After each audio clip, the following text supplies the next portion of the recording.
Hey, what's going on, everybody who is out there listening? This is Marketing Ross, and I have SD Sharpie here with me. What's up, guys? If you're watching, I want to apologize in advance for this part. We are fumbling our way through the Twitch streaming portion of this, as requested by Mr. Combo, and hopefully we'll get better. So, for those of you who are watching on Twitch, thank you for joining us. And for those of us who will hear us later after I hit the record button, you won't hear this message, but thank you too. Yeah, gotta be like the cool kids and join Twitch. That's where the cool kids are, is on Twitch. Oh, okay. So we're probably just going to move straight into the recording and not torture a lot of people with this portion of it for this go round. Aw, it's my Yeah, favorite thing. I know, but I'm very nervous, so we're gonna go ahead. All right, so we're gonna get into it. So here we go.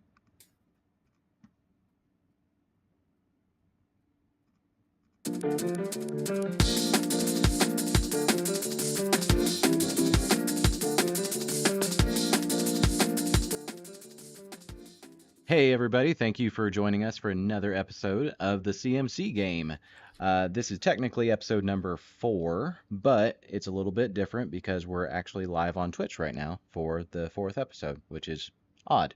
But anyway, if you don't remember, the CMC game is a version of our Brews and Builds episodes, where instead of focusing on the grains, hops, yeast, and spice, we focus solely on the CMC of a card or the mana value.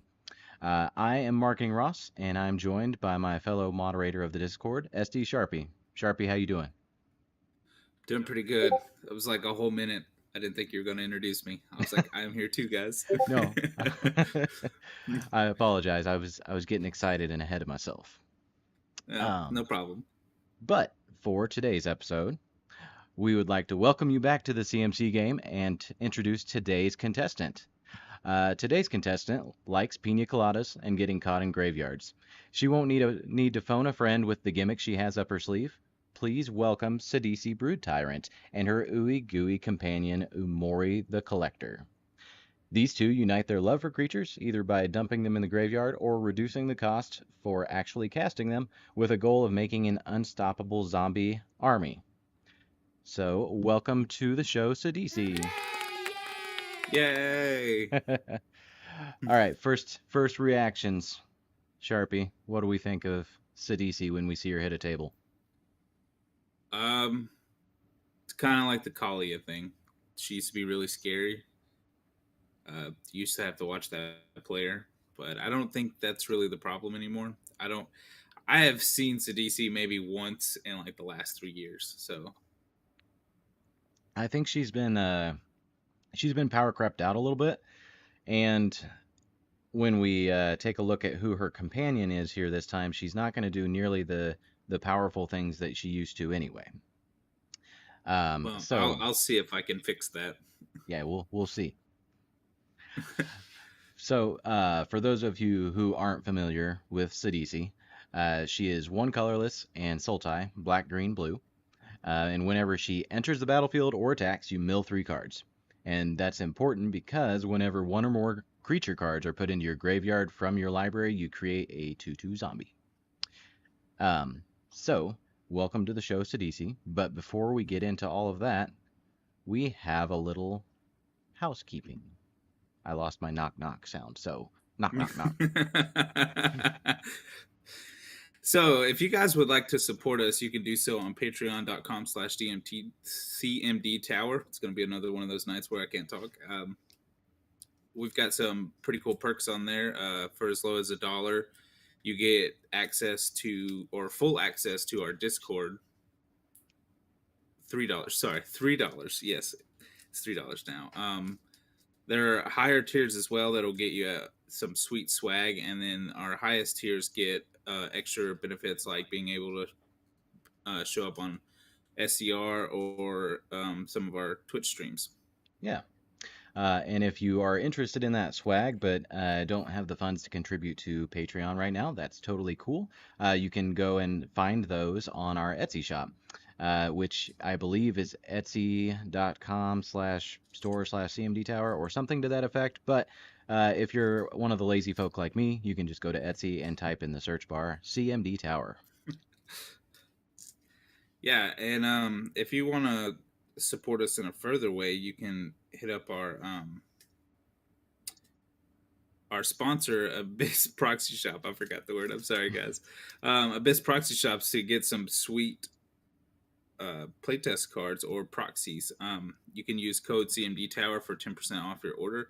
They have some really sweet stuff over there. Mr. Combo has built 2 complete whole decks made out of proxies. He has a Game of Thrones deck, which is really sweet. And then he has a Najila Wandering Japan or something like that, and it's really cool too. So yeah, if you guys want to get some sweet, sweet, sweet playtest cards or proxies, whatever you want to call them, head on over to Big's Proxy Shop. Now that that's done, Mark and Ross, what's the haps? You had to say it, didn't you? I did. It's there. I'm gonna start censoring you out. Oh, not much, man. Just working and playing Magic when I can. We got in some good games recently. I got to finally test out my Pauper deck against yourself and fellow Discord member Cameron the Treefolk Lord, which was kind of cool. So not a lot of people in my other play groups run Pauper decks, so I don't usually get to test it out in the format that it's intended for.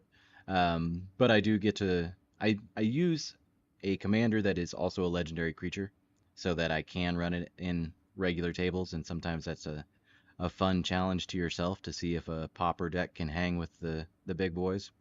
Um, Sometimes it can, sometimes it does not. But anyway, that was a fun experience, and I got to say, you and Cameron had much more interesting and unique builds than I did. I run Jasmine of the 7, Jasmine Boreal of the 7, who basically just wants you to run vanilla creatures, and she taps for green white, but you can only use it on vanilla creatures. But the big kicker is the second line of text with which Sharpie almost missed, and that's you can't block vanilla creatures unless you have vanilla creatures. Yeah, that was pretty dangerous. I think that deck slaps pretty hard, so it may not be as interesting as ours, but I think it's just as good, if not stronger. Well, hey, thanks. But Yeah. that was me talking for a long time. What's been going on with you? Well, I guess something interesting is my local play group has started a budget league, which Nice. I I don't know if you support know this, that. but I really like budget leagues.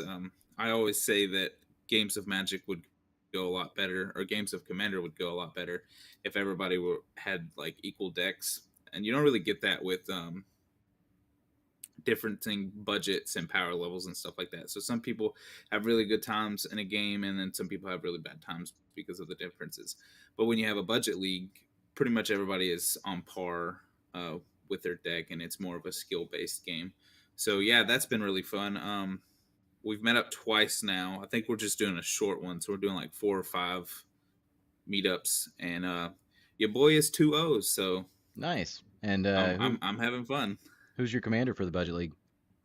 Urza, the new one, the Esper one, Oh, okay. Chief Artificer, I think is his name. Yeah. Not the Modern Horizons So Urza. no, no, no, no, So no. you I'm didn't not blow that like much of a at least a degenerate. half of your budget on the commander.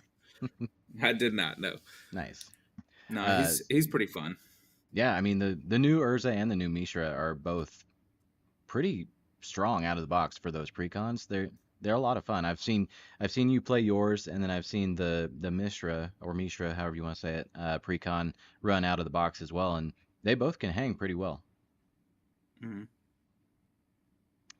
But now I think we'll just move on into the meat that everybody came to eat. That's a thing that people say, right? Um, so, what is the CMC game Sharpie? The CMC game is basically where we go through and we cover an entire deck, and instead of doing the normal hops and greens and stuff like that compared to a beer, we break down the deck in more of a game show fashion. We go through and we each pick our favorite cards from each CMC slot. So we have stuff all the way from 0 to 12. I don't think this deck has any zeros. Or 12s. Yeah, unfortunate. No. Yeah, this particular deck runs cards mana value 1 through 8. And if you Well, didn't hear what the companion is, they're all creatures because it's Yumori the Collector is the companion.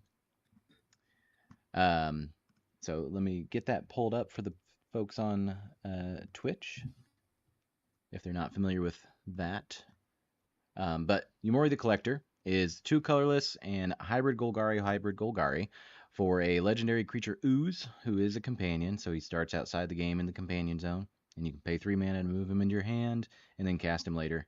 His companion restriction is that each card in your deck shares a card type. So for this particular build, I went with creature. Since Sadisi cares about creatures falling into the graveyard,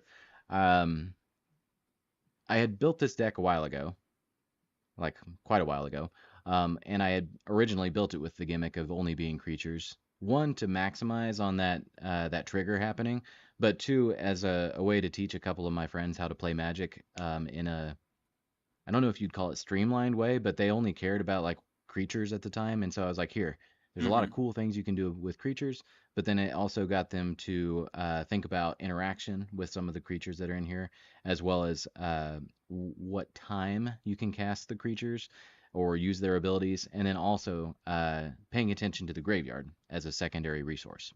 So utilizing all of those things, I tried to make it so that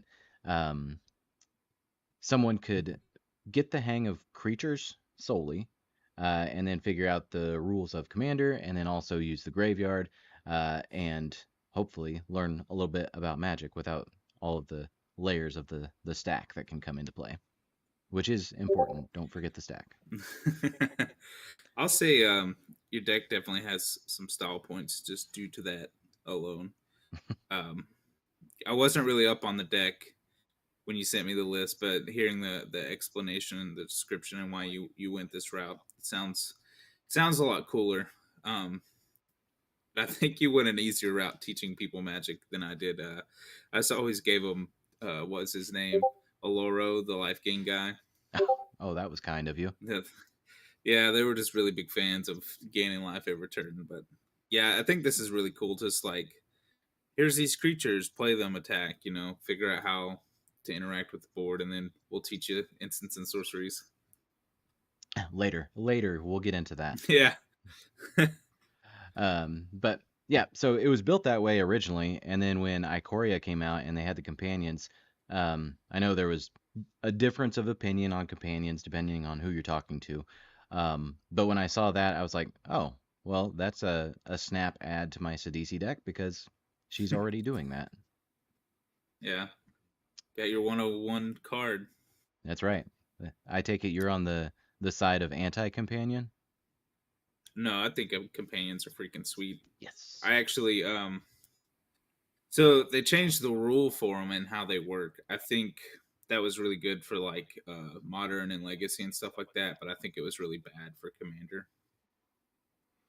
I don't, to my knowledge, I don't know of anyone that was doing anything busted with them. Mm-hmm. So it kind of sucks that you have to add on an extra 3 mana to cast your companions now, but it is what it is.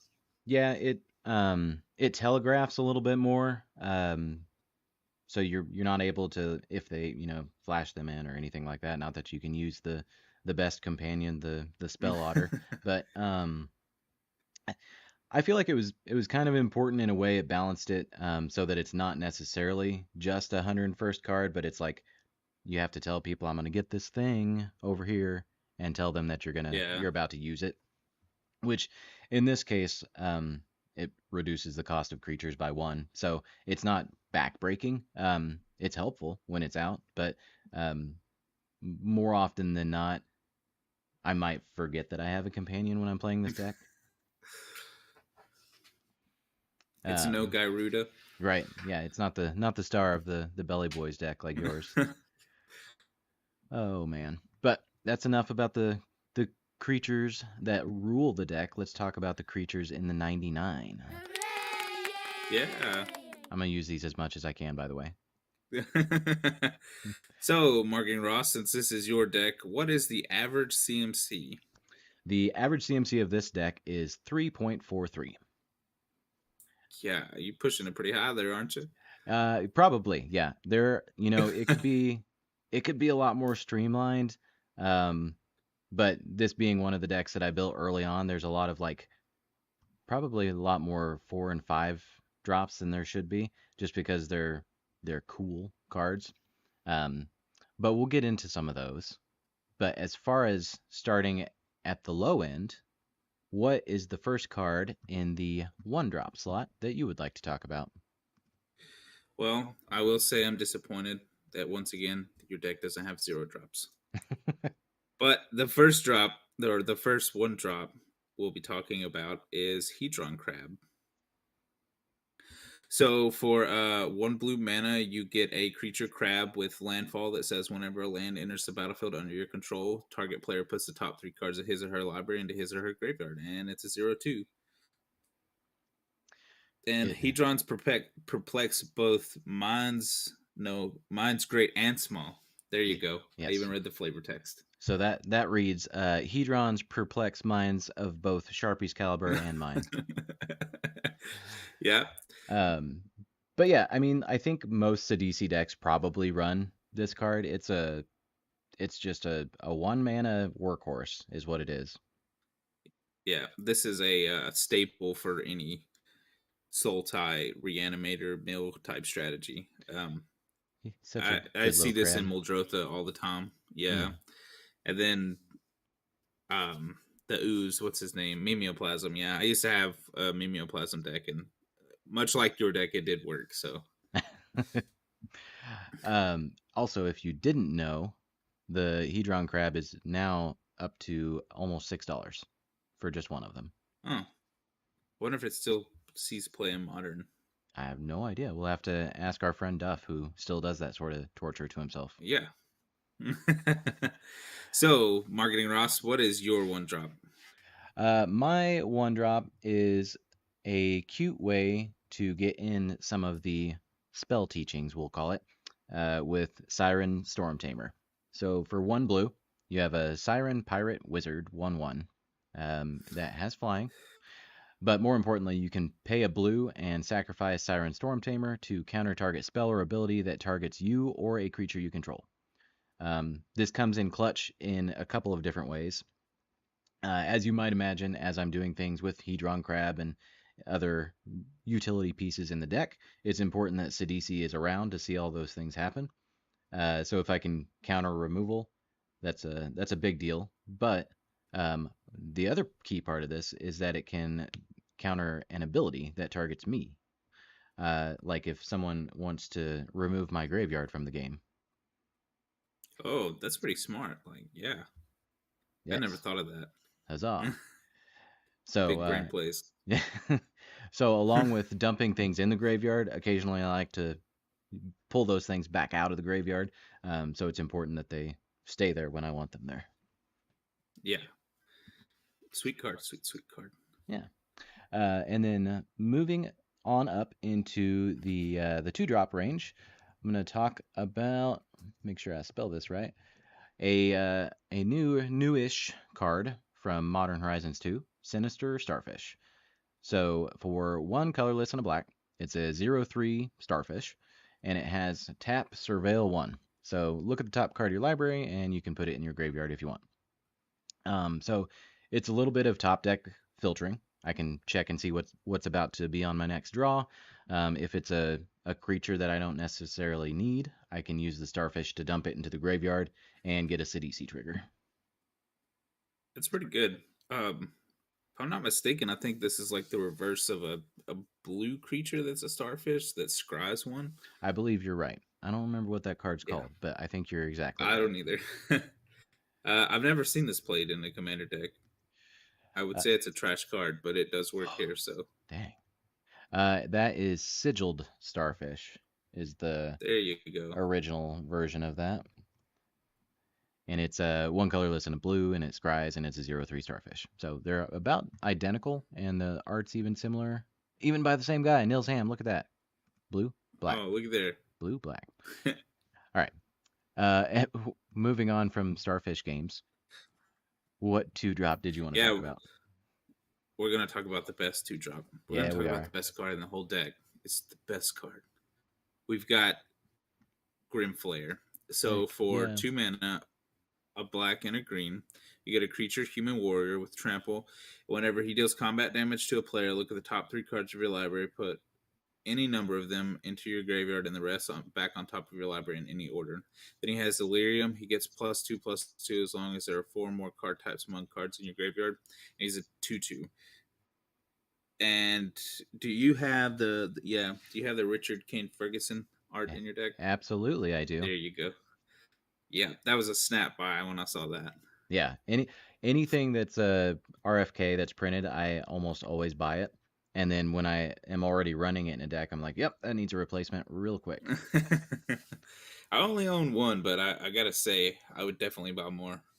Yeah, I mean and the art aside, which is totally rad and totally metal. Grim Player being a 2/2 for 2 that also has trample, like those are pretty solid stats anyway. And then he brings that added ability of dumping creatures in the graveyard if I need to get more zombies, hmm and then pumps himself up as well, which is hard to hit in this deck because you need 4 more card types. Yeah, But you can't. he I don't can think get you bigger. can hit that. No. Yeah. Like you said, very sweet card. Kind of like Hedron Crab. I don't know that it's as much of a staple for Sultai Reanimator list, but it's definitely up there. It's definitely a card you want to be playing. If you have the budget for it, snag them up. Get the sweet art. You won't regret it. Absolutely. And the budget for the sweet art right now is 78 cents. So you can handle it. Yeah, man, it dropped. That thing used to be expensive. I think it was one of the ones where they thought it was going to be expensive because of the unique art, and then maybe it was just flooded. But Well, no, I was just talking about Grimflayer in oh, general. in But general, saying that, yeah, I think he was still in standard when I started playing, so that may have mm, been why he was expensive. that could be. That would make sense. Yeah.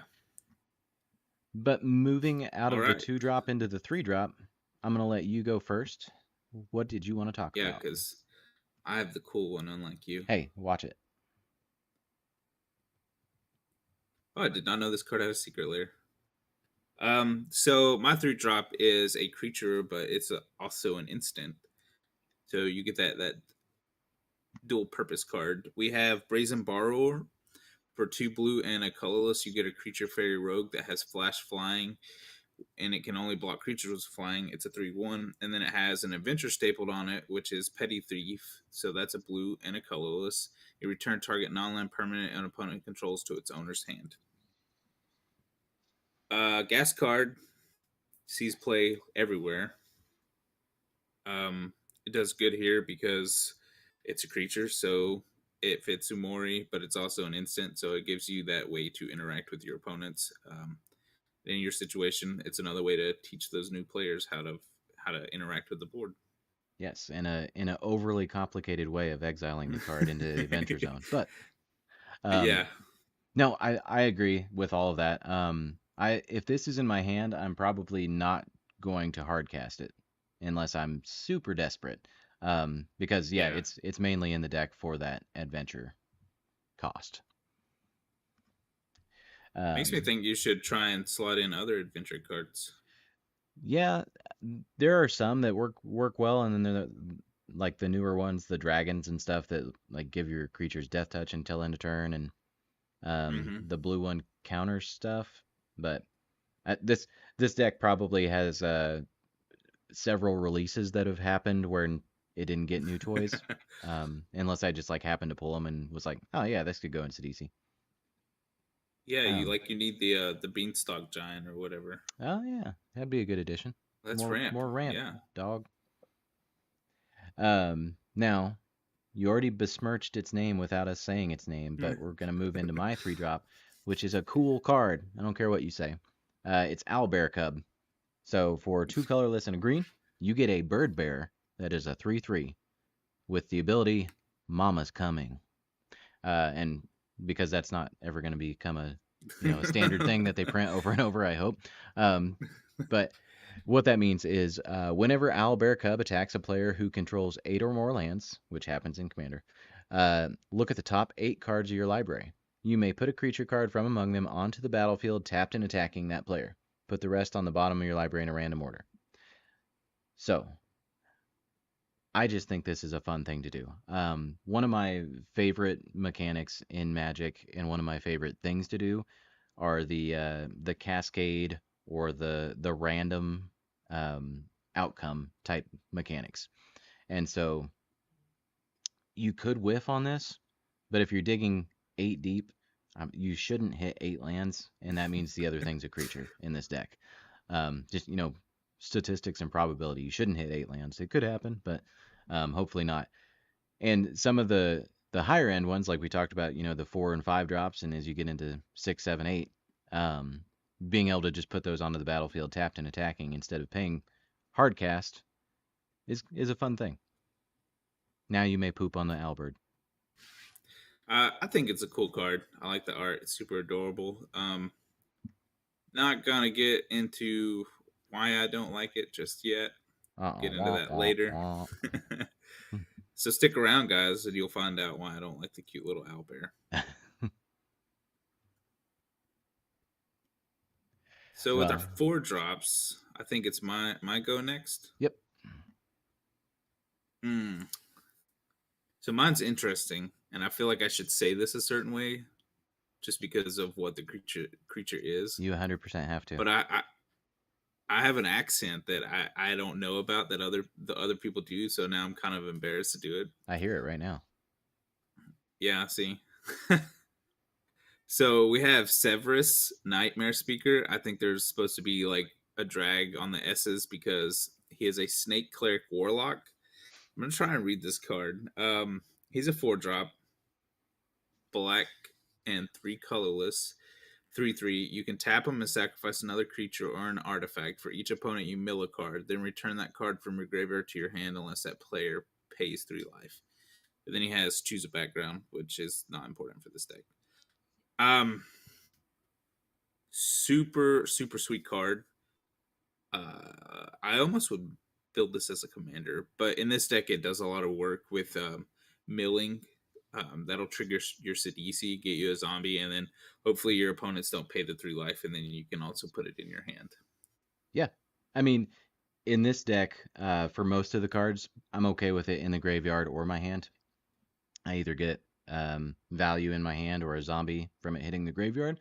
So either one's good with me. And we were talking about Pauper decks earlier. I originally tried to build this as my Pauper commander with the background being the Cloakwood Hermit, the one that makes the squirrels.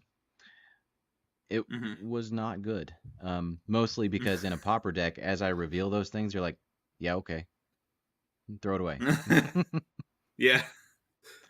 Um, Yeah, I could see that. yeah, so it's that's been dismantled, but it was an attempt. I won't say if it was good or bad, but it was an attempt. And just because he wouldn't do it, this creature's name is Sivrus. But enough of that. We're gonna move on to my 4-drop. I almost skipped straight to the 5 drops, which I think you want to as well. Yes. Because my choice for this one is Curiosity Crafter, which is 3 colorless and blue for a 3/3 bird wizard with flying. Gives me no maximum hand size, which is not always that important. But whenever a creature token I control deals combat damage to a player, draw a card. The main reason it's in this deck is for that last part. So as I start punching holes into the defenses and getting those zombies through, I get to draw cards. which there's not any draw card spells in this deck, so it becomes relevant and helpful in that way. Yeah, that makes sense. This is one of those cards where like I want to argue that it's bad, but it's kind of hard to argue that when I haven't played against the deck. So like at face value, I'm like, yeah, this card's bad. The no maximum hand size seems pointless. Only being able to draw off of tokens seems good, except really only Sidisi is making tokens, and they have to deal combat damage to a player, so Mm-hmm. it seems bad at face value. But looking at it, it's like I would be willing to wager that this probably does at least some work. Otherwise, it obviously wouldn't be here It after all this does. time. Um, Let me ask you this question: how many pods do you sit down where somebody is running black? Uh, I don't know. Probably most of Probably them. like all pods. Yeah, because I play Esper all the time. Uh-huh. So there's a handy little creature in this build that I don't think we're talking about, but his name's Filth. And when he's in my graveyard, gives all my creatures Swamp Walk, if I control Swamp, which I Oh will. yeah, So that means yeah, all those tokens I'm making are going to punch through your Esper defenses, yeah. and I get to draw a lot of cards. Woo, woo, woo. Yeah, that's true. We got there. Okay, well, I know you have more thoughts on this that you want to share later in the episode, so we'll let you rest on that, and we'll move into the 5 drops, which I will start. Um, this is kind of a weird card, This um, card is sweet. but it is pretty cool. I've played it a couple times with this deck. One time it saved my bacon, and then the other time I lost my deck. Um, but we're talking about Angel of Suffering from the Streets of New Capenna, which is 3 colorless, black black, for a Nightmare Angel 5/3 flyer. And it says if damage would be dealt to you, prevent that damage and mill twice that many cards, which is cool for Sidisi, kind of. The way that Sidisi is worded, she's not going to get a zombie for each creature that hits the graveyard. She's only going to get a Yeah. zombie for each instance of that happening. So Hmm. I won't get this like massive outpouring of zombies as if I'm playing Darien, King of Kjeldor. For every time I get punched, I get zombie or soldiers. But um, it still furthers the overall mission of what I'm trying to do, and it's a kind of a fun effect to watch. Yeah. Agree with everything you said there. This was actually going to be my pick for the 5 drop until I seen you already picked it. And I was like, oh, bummer. But yeah, definitely an interesting effect. Um, could definitely see how you would die pretty quickly to it. I mean, getting smacked for 10, that's 20 cards off the top of your library, but it seems pretty cool. I bet you have a lot of fun with it. Yeah, it's definitely like a high risk, high reward sort of approach. I know when it was spoiled, there were people trying to figure out how to like bust it and use your favorite card, Thoracle, or Labman, or some other some other cute way to mill a bunch and then uh, win. But Yeah, so far, I haven't heard very many people either crack that shell or decide it's efficient enough to attempt. yeah. Well, with that, I guess we'll talk about the best 5 drop in the deck. Whoa, fair enough. So, just straight off, if this was a legendary creature, this would probably be one of my favorite decks. Um, so my pick is Having Goal Lich, 5 drop, 3 colorless, blue black creature zombie wizard. You pay 1, you may cast target creature card from a graveyard this turn. When you cast that card this turn, Having Goal Lich gains all activated abilities of that card until end of turn, and he's a 4/4. The art's super sweet. I have a Japanese foil one of these. I love it. Um, this card does work. The fact that it lets you hit any graveyard, not just your own, it's pretty good. Like if you can pair it with something that gives you flash, it's even better. Like Mm-hmm. I've seen people with like scarab gods and stuff try to reanimate it, and you just pop it with Go Lich. It's sweet. This is like chef kiss good. The other part that I like about it is that you cast the creature, but then also Havengul gets the Mm, abilities of whatever it is you're doing. So it's almost like a twofer, depending on what you're sniping from graveyards or pulling back from your own graveyard. But sometimes that's relevant, and then other times it's just take the card. But either way, yeah. I agree. This leads to some fun times. Um, so as we move up the chain of CMCs, spoiler alert, there's only one 7 drop and one 8 drop. Sharpie is madly in love with both of these, but I'm going to have to take one of them from him. So I will talk about the 7 drop, and I'll let Sharpie talk about the 8 drop. Well, we So, got to do the 6 drops first, there, Ross. oh man, I was just so excited. I was going to skip right to it. We'll come back to those. All right, fair enough. We'll do the 6 drops. I was just really excited to talk about the 7 drop. All right, Yeah. go ahead. Well, I have about as much love for this 6 drop as I do the 7 and 8 drops. You only have 2 6 drops. You picked the one I would have wanted to talk about. Oh, well, then So I switch it got up. stuck with Ooey Gooey Poopy Muldrotha the Gravetide. So I will not deny that this card is fantastic. It's great. It's everything you want in a Sultai legend. The only thing I despise about it is its popularity. Mm-hmm.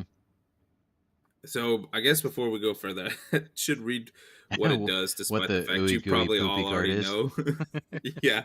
So it's a 6 drop, 3 colorless, black, green, blue, legendary creature, elemental avatar. It says during each of your turns, you may play a land and cast a permanent spell of each permanent type from among your graveyard, and it's a 6/6. This is like a guessing game. You still haven't said her name. Oh, did I not say Muldrotha the Gravetide? If you did, I just wanted you to say it again. So it's one of those cards. When it was printed, I was on the hype train. I was playing Mimeoplasm at the time, so I was like, yeah, that's going to slot in there great. And then I proceeded to go to the LGS for like 3 years every Wednesday and sit across from a Muldrotha deck, and I'm just like, I'm tired of this card. Um, it's super great. The biggest problem I think people have with it is they drown in value having it as a commander. It being in the 99, it's a little bit hard to drown in the value because you're more streamlined and you have it in there to do certain things. So you're not going to drown in value with this deck because you're only going to cast creature spells or lands, I guess. But They could be valuable creatures and lands, though. yeah, yeah, But they could. no, I agree with you completely. I a couple times started to make a Muldrotha deck, and just like this deck, I was doing silly versions of Muldrotha, whether that's like sagas or something else that I wanted to recur value on something kind of goofy. But that Muldrotha is similar to like a Traxa or something where you sit down across somebody and you're like, well, that deck over there is probably going to do gross things. I don't know it yet, but I'm pretty sure there's something gross in there. Um, so that's why it just got thrown in the 99 here. Like it does the things that this deck wants to do anyway. Um, it when I cast it, there's so many times when it comes out, just a giant target on its head. Whether she has any targets in my graveyard or not, people are like, he's about to do something dumb. He's got Muldrotha. And I was like, I'm gonna bring a swamp back. Watch out. But um, but I mean, You kidding do play aside, filth. yeah, right. I'll play filth. Oh wait, I played myself. Um, but yeah, all joking aside, when Muldrotha is on the field, it opens up a lot of possibilities. So it is a strong card. Now, Your pick is arguably stronger, in my opinion.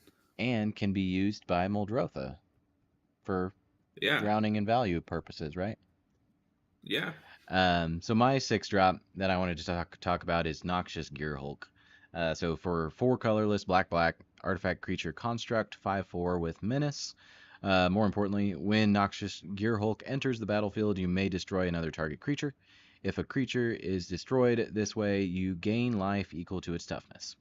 Um, I'm going to be taking some hits, so the life piece isn't inconsequential. But a 5/4 with menace is also a big boon on top of this uh, expensive removal spell that I have in my deck. So my favorite thing about Noxious Gearhulk is it's basically like a time shifted.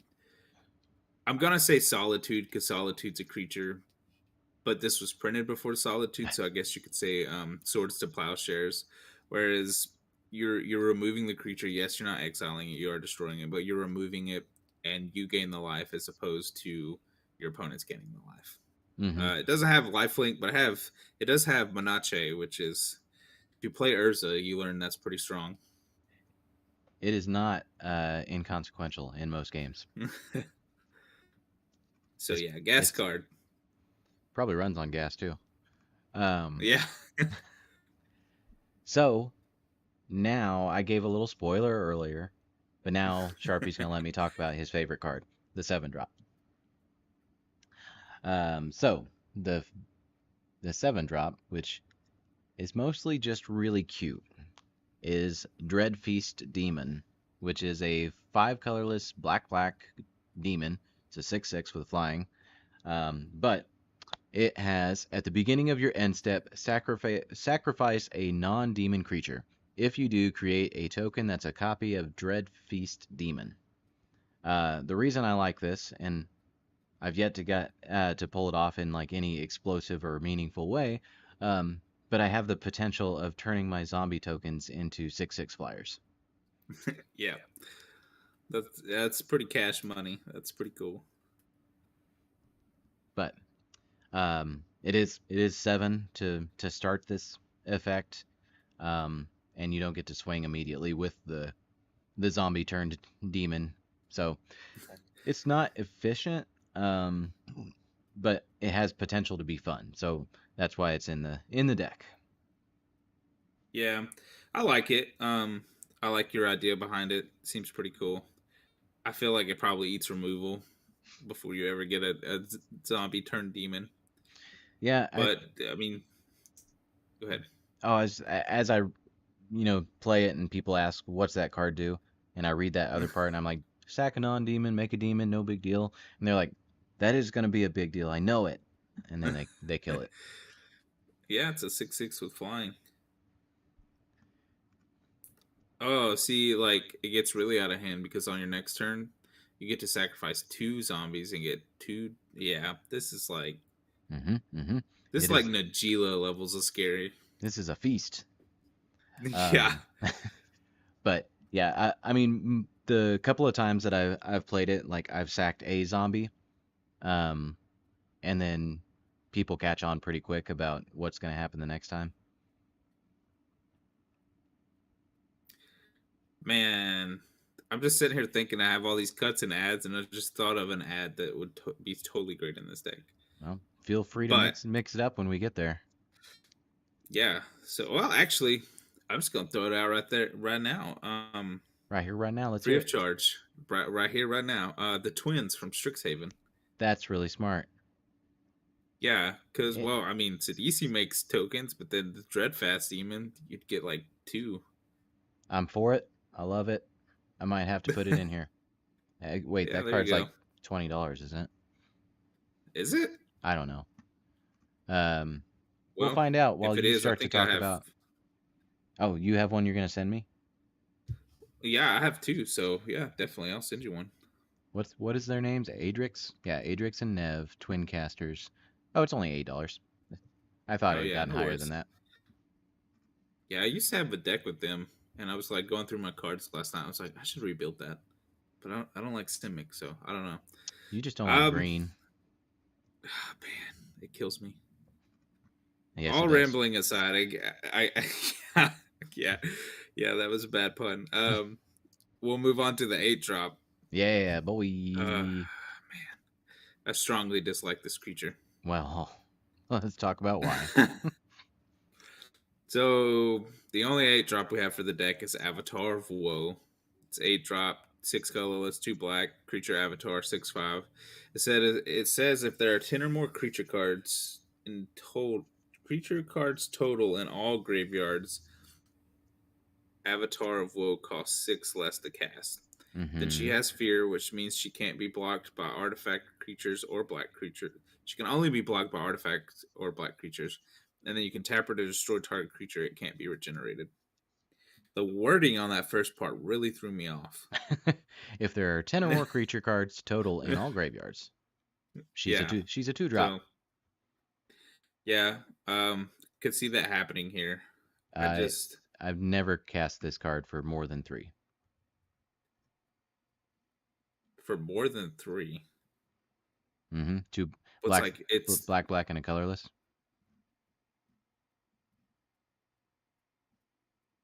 you've ne- hold on, run that by Am me I again. saying that backwards? I was typing as I was talking. I've never spent more than 3 mana to cast this card. Okay. I was gonna Does say that because I'm math? like you only get 2 options, 2 or 8. Like you can't cast it for 3. Yeah. I don't know. This is just one of those really old Magic cards where it's like, it used to be scary. Now it plops on the field, and before you can tap it, it just gets removed. So Sometimes, sometimes people forget to do the right thing, but it's more removal in an all creature deck. So also it's got some sweet art by RK Post, so you can't knock that.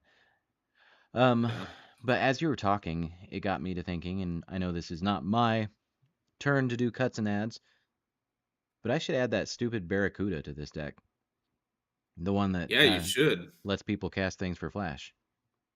Yeah, I have one of those too if you need it. Send it to me. I'm gonna write it down. Okay.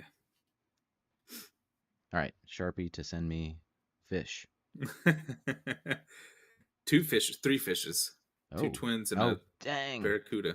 1 fish, 2 fish, twin fish, blue fish. Let's go. Wow, that was just super creative. Sorry, I've been reading a lot of Dr. Seuss. But anyway, Avatar Woe is a cool card. It does get killed a lot before it does the killing. But if you haven't figured it out yet, Sharpie's gonna try and tell me something about it when we get to the next section, which Am is I? coming up now. We are entering the CMC lightning round. I don't know, you've been trying to fool me all along with your cuts and ads. Um, but the CMC lightning round is where the non-owner of the deck, in this case Sharpie, will cut and add 5 cards, and we have added a layer of complexity lately where he has to read through them as fast as he can without fumbling. There is no award or penalty, it's just something he's got to do. Yeah, this is gonna be fun. So without further He's ado, let's hear them. all right. So for our cuts, we have Avatar of Woe, Owlbear Cub, Filth, Mortivore, Curiosity Crafter. And for our ads, we have Jinkataxis, Core Augur slash Grish the Gravetide, Magus of the Bazaar, Doom Whisper, Whisper Blood, Liturgist, I don't know how to say the word, and Master of Death. Oh, no. I didn't say it fast enough. It's Grist the Hunger Tide, and Whisper is a blood liturgist. I don't know if that's right, but Liturgist. you just got a liturgist. Liturgist? I don't know. Say it with confidence That's a and people job will believe title I you. want. Yeah. Yeah. Act like you belong. Right? All right, so we'll start with the first one since I already have the card pulled up on screen. We're talking about Avatar of Yeah. Woe. We just told you So what she is, but tell me why I need to cut her. it's too slow, man. Mm-hmm. It's too slow. It's a poo poo hot garbage card. But what if we get the flash fish in there? Then are you on board? No, because it still does removal. But Like it doesn't have haste. Like that's the problem. Like it well, doesn't have haste. you wait. Well, and this is all gonna end in you saying the same thing again. But you wait until the end of the person ahead of you's turn, and then she's ready at your upkeep to slay Yeah, people. I suppose that's a lot of hoops to jump through. Well, we're already all creatures, so let's get to hooping. All right, what am I So replacing this with? A big blue bastard? I was gonna say the big blue black bastard, but I mean, honestly, how many great ways do you have to reanimate creatures in your deck? You're gonna talk about one here in a minute, but pulling straight from the yard, there are less. We but we have Marin and Muldrotha. Um, there's that one necromancer thing. I don't remember what it's called. The Yeah. the So as I added that, because I was like, this would be a really good card. You're gonna fill up your hands. You're gonna eat other people's hands, and then you'll be able to discard stuff to reanimate it. But then I got to where I was looking at your list, and I was like, I don't see a lot of great ways to just plop a creature from your graveyard onto the battlefield free of charge. Like mm-hmm. you're usually paying for it in some form or fashion. And if Yeah, I'm not mistaken, Jinkataxius is a 10 drop. he is a 10 drop. So he's a bit chunky on the CMC. So that's where I came up with Grist the Hunger Tide. And then oddly enough, I think you called me out on it the other day. But why don't you read what Grist the Hunger Tide does? All right, so Grist the Hunger Tide is one colorless Golgari, black green, for legendary Planeswalker Grist. She comes in with 3 loyalty counters, and as long as she is not on the battlefield, it's a 1/1 insect creature in addition to its other types. So hypothetically, that should satisfy Umori most of the time, right? Yeah, Okay. Um, yeah. Companion only cares about what's in the deck, what it says when it's in the deck. so now Sharpie's getting cute. Yeah. So you gave me this card because it has so much text on it. You can +1 loyalty to create a 1/1 black and green insect creature token, then mill a card. If an insect creature is milled this way, put a loyalty counter on Grist and repeat this process. You can -2 to sacrifice a creature. When you do, destroy target creature or planeswalker, like that. And then -5, each opponent loses life equal to the number of creature cards in your graveyard. If that happens, that's going to be some life. Yeah, that's what we call a finisher. Finish him. I like. So Oh, go ahead. go ahead. You go ahead. I All like you. this a lot better than Jin Gitaxias. I bet you do. I like it because we're cutting down the curve of your deck instead of making it go up. But I like it more because of how it synergizes with your deck. So Jankataxis will draw you cards, and if you don't have a maximum hand size, you can discard them to fill up your grave for shenanigans. However, that does not trigger Sidisi, Mm-hmm. whereas Grist does. Yep. So I think she fits very comfortably into this build. I like this suggestion quite a bit. Winner! Oh, there we go. So moving on to the next cut. I don't think you're gonna like this one a lot. But we've got Owlbear. Where's the I Sarah believe that was McLaughlin your 3 music? Yes, that was my 3 Yeah. drop. We have the eyes of an angel right here. Owlbear cub. Yeah. All right. So It's too random. You don't like it. Tell me more. it's not that it's too random. I like its effect. Its effect is really sweet. The only thing is it is 100% a late game effect. And I would be hard pressed to believe that nobody blocks this when you swing in and they have 8 lands. It doesn't need to yeah, connect. yeah, I get that. Like you do get your attack trigger, but you only get 1. So is it really worth it? Probably not. But what if it's something sweet like an avatar? Whoa! Except it's gone now. Thanks to Yeah. maybe. Well, it enters tapped and it doesn't have haste, so. But it would enter tapped and attacking. Yeah, but you want to tap it to destroy something. You said it doesn't have haste, so I can't tap it to kill something anyway. So it might as well come in doing a job. I don't know. I don't know if I'm gonna cut the avatar. Just got a soft spot for it, but I do like the ad up there. But anyway, what do you want to cut this poor bird bear down for? Magus of the Bazaar. How So we have a bizarre. 2-drop. It's a blue and a colorless creature, human wizard. 0/1. You can tap it to draw 2 cards and then discard 3 cards. So this is another one of those. I guess you call it card draw, but you're not really netting positive. You're netting negative cards. It's a But looter. yeah, um, the way your deck works, I don't think you really have a hard time getting stuff back. You get to choose what you discard, so that's pretty good. And if you add Grist the Hunger Tide, you're just fueling the graveyard for that finisher. Mm-hmm. I like the thought of this, of adding some more card draw. Um, why choose this instead of just like a like Merfolk Looter, where it's 1 for 1? So you get to you draw more cards and get to dump more cards. That's fair. Too bad. Yeah, Too bad it CDC doesn't was it trigger. was yeah, it was another one of those things that is like it was an idea before I went back and looked at your deck and was like, oh, he does have way to quote unquote reanimate stuff, but he's kind of paying the iron price for it. So much like Jink Attacks is, it's not as good because you're not going to be cheating Big Booty Judy into play for free. You'll have to pay for it, but I think it could still do some work. Oh no, big sad. But you just made me think of something when you said big booty Judy. Uh, Was it your high school ex? how'd you know? That was my bus driver. Um, Oh yeah. why don't I include Shieldred when we're talking about reanimating for free? Oh yeah. Why don't you include children? What a ding dong! Who built this deck? Yeah. Right. Anyway, before we focus on that, I want to play the Sarah McLachlan music again.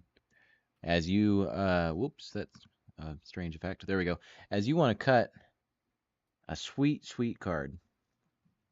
Filth. What are you, Mr. Clean over here? I'm gonna be completely honest. I was a little scared you were actually gonna play the music, and I was like, "No, it's copyrighted." No, I can't. Yeah. So you made a valuable point earlier, but I think it's only valuable against me because, like you've stated before, I play Esper artifacts and the adjacent, so I'm probably the player that's playing black. But I don't. Thinking about it, I know there's one guy that I play against that's usually always on black, but I don't see it a whole lot. To be fair, Um, so the go ahead. well, I'll let you finish your point and then I'll come back to that. I think I'm gonna say the thing. I think it's a little bit too random. It's a lot like Carpet of Flowers. Like you run that in your competitive decks because it's gonna hit because someone's gonna be playing blue, but you don't run it in your casual deck because you don't know if anyone's gonna be playing blue and it's a dead card. That's fair. But what if I was running Urborg Tomb of Yawgmoth? But you're not. I'm not. I looked it up. No, I did not. That would be a smart thing to do. But in the play groups I generally play in, there is at least one person that has black on board. So I'm gonna sneak in some damage. And then the blue counterpart to this often gets me damage in the other directions. Which, if you're Yeah. wondering what that Yeah. card is, It's it's Wonder. Wonder. Yeah, if you're gonna keep filth, add in Urborg. But maybe I can convince you to cut it Dun dun for a 5 dun. drop. It is a pretty So the sweet cut five we've up. got is Doom Whisper, 3 colorless, 2 black creature, nightmare demon. It has flying and trample, so it flamples. It's a Flample. 6/6, and then it has an activated ability of pay 2 life and surveil 2. And then to surveil, you just look at the top card of, or in this case, you would look at the top 2 cards of your library. You could put either of them into your graveyard or put them back on top of your library. So much like your Starfish, this works with your commander. You get way more value out of it than your Starfish. It's a big beater. It's all around a sweet card. Winner! Winner! Wait, is it a Are you winner or confused? is it bad? It's Yeah, I both. am. It's both. No, it's a winner. It's a great card. It should be in the deck. I just don't love the cut. Filth has gotten me in for some key damage when I've played this deck before. So it's more clutch than you give it credit for in most cases. Now, that said, it is probably meta dependent and definitely dependent on the other people you're playing. But it's done work before, so I do like the card. But Doom Whisperer is a sweet card and probably needs to be in the deck. Yeah. For sure, for sure. All right, we're gonna move on to talk about another one that I have a soft spot for, and that is Mortivore. So it is 2 colorless black for a Lurgoyf. Has star for power and toughness, and its power and toughness are each equal to the number of creature cards in all graveyards. It also has black to regenerate Mortivore. Tell This me card is why to cut it. trash. Trash. It's Rude. junk. Rude. All right, The so fact that you can play it and it'll just die, like maybe that's what I want. Why would what? That makes no sense. I wouldn't. But why would I play it when there's nothing in the graveyards? Well, the fact it gets nuked off of like the Black Ley line and Rest in Peace. That's fair. Like If that's what I'm concerned about, I probably have other concerns though. That's true. My biggest beef with this creature is actually that it doesn't have evasion. If it had trample or flying or even swamp walk or fear, any of those, I would like it a lot more, and you'd be hard pressed to get me to cut it. Or even if it was like I don't even know if that's in here. What's the one that mills people when you cast stuff? What's that card called? The creature? Yeah. It's a mill stuff. It's a blue-black horror, and whenever you cast a card, your opponent's mill. Anyway, while I try to use my brain to remember things, why don't you tell me what you're cutting this for? All right, so I'm cutting it for Whisper, and this is one of those free cheating reanimator cards. So Whisper is a 4-drop. It's 3 colorless and a black legendary creature, human cleric. It's a 2/2, and it's basically Dread Return on a stick. So you just tap it, sacrifice 2 creatures, return target creature card from your graveyard to the battlefield. So as I kind of pointed out before, you don't really have great ways to cheat out some of these bigger creatures. You have to pay full price for them, which isn't bad, but it's much better when you can just get free stuff. So like Jink Ataxius, like you don't want it in the deck because it's a 10-drop and you're going to have to pay for that. But with Whisper, theoretically, you could just set 2 of your zombies and boom, you got a Jink Ataxius for free.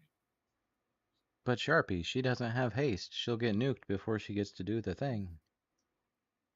Maybe. She doesn't really threaten your opponent's board, so they're she less does likely if there's to a use removal on her. Jin-Gitaxias in the graveyard. Well, that's where you don't just, when you mill that Jink Ataxius, you're like, I just mill and just put it in there. Like, I can't pronounce this. You don't say anything. I'm like Jimmy G from the Phyrexians. Winner! There you want to know a secret about Whisper? What's that? She used to be in the deck. Really? Yep. And the reason I cut her is not a good one. It's because Big Tuck needed a copy of Whisper, and I was like, yeah, I have one. I don't think I'm using it. And I was like, shit, it's in this deck. Whatever, here you go. but yeah. I get like a little bit of like joy and solace when someone's like, hey, you have this card? And I'm like, yeah. And they're like, can I get it from you? I'm like, no, it's in one of my decks. You enjoy telling them no, they can't have the card? Yes. I'm just like, nah, it's in a deck. That's revealing. Yeah. Also, Everyone listening has probably already yelled the name of this card several times, but Consuming Aberration is the card I was trying to think of. Yeah, that one, the big one. I Um, forgot it did that. yeah, it's cool. But yeah, I like that cut. And the ad. She's more valuable than my nostalgia for Mortivore. All right. Moving to the next one, it's another owl. You got a vendetta against these birds. Cutting Curiosity Crafter, which is the token draw me cards card. And what do you want to cut it for? So, as I kind of stated before, not a big fan of this card. One, I don't like when you're playing a reanimator strategy. I don't like cards that say you have no maximum hand size. It fits a little bit more in your deck because you only have creatures and you don't have a whisper, so you're not cheating stuff out. So discarding it is not necessarily the best thing. But the thing I want to cut it for is a super sweet card. It's one of my favorite cards from Modern Horizons 2, and it's a zombie. We have Master of Death. It's a 3-drop, a colorless, a blue, and a black creature zombie wizard. It's a 3/1, and it says when he enters the battlefield, you surveil 2. And at the beginning of your upkeep, if Master of Death is in your graveyard, you may pay 1 life. If you do, return it to your hand. Mm-hmm. So again, Surveil works super great with your deck and your commander. This is a super sweet card. You continue to get value out of it even after it's gone. Sacrificing this to a Dread Feast demon to get a demon and then putting it back in your hand to surveil 2 again on your next turn seems super cool. And I think it just works really great with your overall build. Yeah, I like it. Winner. There we go. We got another one. You know, it would be sweet is if the second line of text was dredge instead.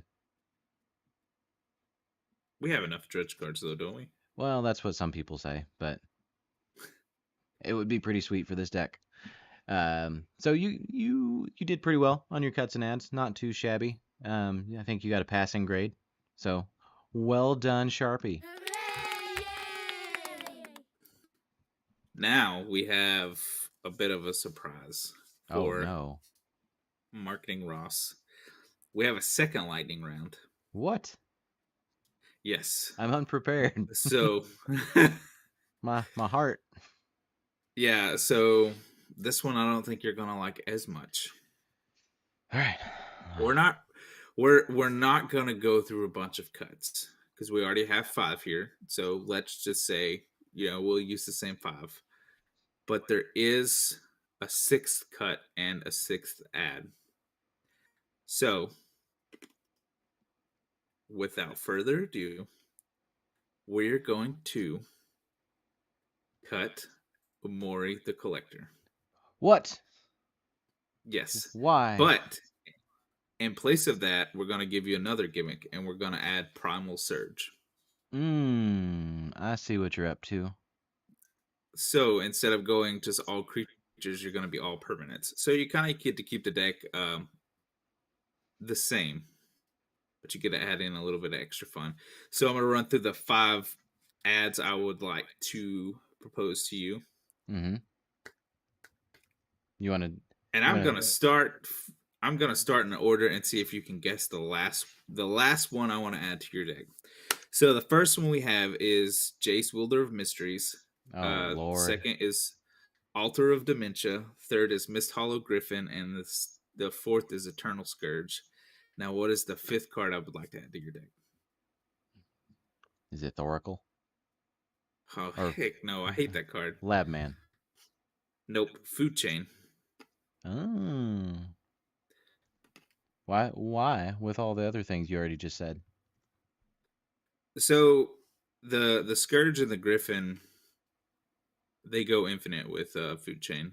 They make infinite mana for creatures. So with that, you can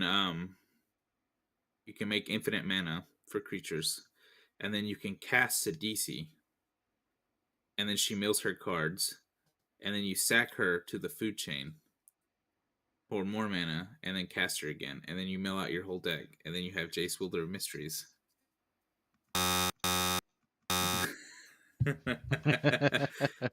Not a fan?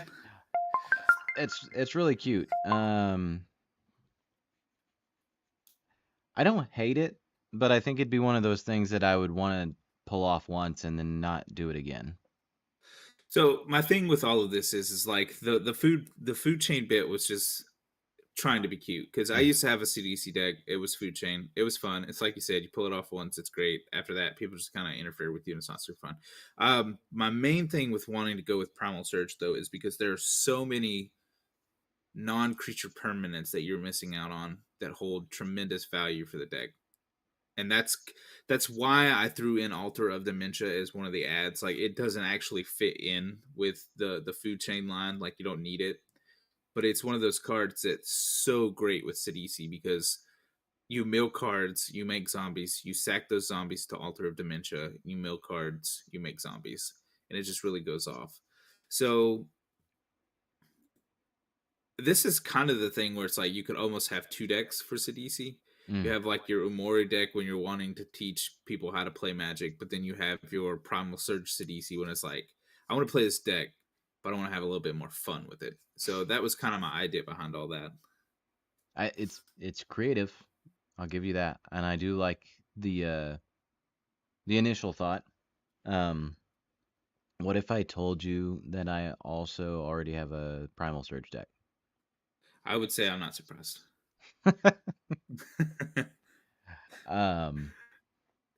But that's an episode for a different contestant whose name may or may not be Crush the Blood Braided.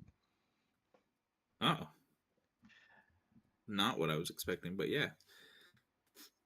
But to everybody out there who's listening, congratulations, you made it to the end. Yay! So thank you for sticking with us, and thank you for making it to the end of the show. If you enjoyed it, let us know through a myriad of different ways to rank and comment and subscribe to the channels and the content here. And as we had mentioned earlier in the episode, if you subscribe to Patreon, you can get into the Discord, have access to some of those locked down channels.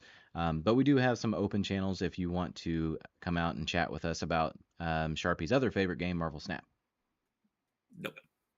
Please don't hit me up over that. I will ignore you. But if you want to get a hold of us in other ways outside of the Discord, how would we do that, Sharpie?